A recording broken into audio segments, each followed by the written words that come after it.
കേരള വ്യാപാരി വ്യവസായി ഏകോപന സമിതി നെന്മാറ യൂണിറ്റിന്റെ നേതൃത്വത്തിൽ ഗവൺമെന്റ് ബോയ്സ് ഹയർ സെക്കൻഡറി സ്കൂളിൽ മഴക്കാലപൂർവ്വ ശുചീകരണം നടത്തി.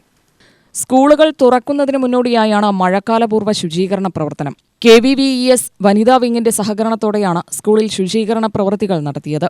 യൂണിറ്റ് പ്രസിഡന്റ് KK ഹരിദാസ് പരിപാടിയെക്കുറിച്ച് വിശദീകരിച്ചു.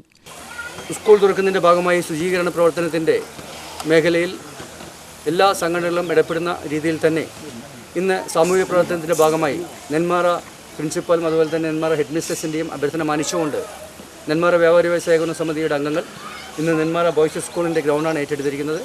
അതിൻ്റെ ഭാഗമായി ശുചീകരണ പ്രവർത്തനമാണ് നടന്നുകൊണ്ടിരിക്കുന്നത്. ഗ്രൗണ്ടിന് ചുറ്റും വളർന്നിട്ടുള്ള കാട് പിടിച്ചിട്ടുള്ള ഏരിയയെല്ലാം പുല്ല് വെട്ടി ശുചീകരിക്കുന്നതോടൊപ്പം തന്നെ ഗ്രൗണ്ടിനകത്തും അതുപോലെ പുറമേയും കിടക്കുന്ന പ്ലാസ്റ്റിക് മാലിന്യങ്ങളും അതുപോലെ നിരവധി അൺവാണ്ടഡ് വസ്തുക്കളും മാറ്റിക്കൊണ്ട് ശുചീകരണത്തിൻ്റെ ഭാഗമായി എല്ലാ അംഗങ്ങളും ഇന്ന് രാവിലെ തന്നെ എത്തിച്ചേർന്നിരിക്കുകയാണ്. ആദ്യം തന്നെ വ്യാപാരി വ്യവസായിയുടെ അംഗങ്ങൾ വളരെ പെട്ടെന്ന് ഇന്നലെ തീരുമാനിച്ചു, ഇന്ന് രാവിലെ നമ്മൾ നടത്തണമെന്ന് ആഗ്രഹിച്ചു. ആ പ്രവർത്തനത്തിൻ്റെ വിളിച്ച ഉടനെ വന്നിട്ടുള്ള വനിതാ അംഗങ്ങൾ, അതുപോലെ യൂത്ത് വിംഗ് അംഗങ്ങൾ, അതുപോലെ KVS യൂണിറ്റിൻ്റെ എക്സിക്യൂട്ടീവ് അംഗങ്ങൾ എല്ലാവർക്കും പ്രത്യേകം നന്ദി അറിയിക്കാൻ ഈ അവസരം ഉപയോഗിക്കുകയാണ്. നെന്മാറ ബോയ്സ് സ്കൂൾ ഗ്രൗണ്ടിൽ ഉള്ള ഒരു വലിയ കിണർ ഒരു ജലം കൊണ്ട് സുഭിക്ഷമാണെങ്കിലും അതിനകത്ത് മരങ്ങളാൽ മൂടിക്കൊണ്ട് ആ വെള്ളം ഉപയോഗിക്കാൻ പറ്റാത്ത രീതിയിലുള്ള ഒരു കിണറായി മാറിയിരിക്കുകയാണ്.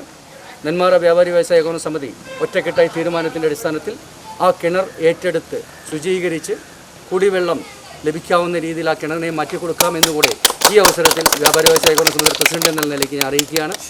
സ്കൂൾ പ്രധാനാധ്യാപിക Chandrika, principal Jyothi, PTA president Suresh Anantharaman തുടങ്ങിയവർ നേതൃത്വം നൽകി. UTV news, Palakkad.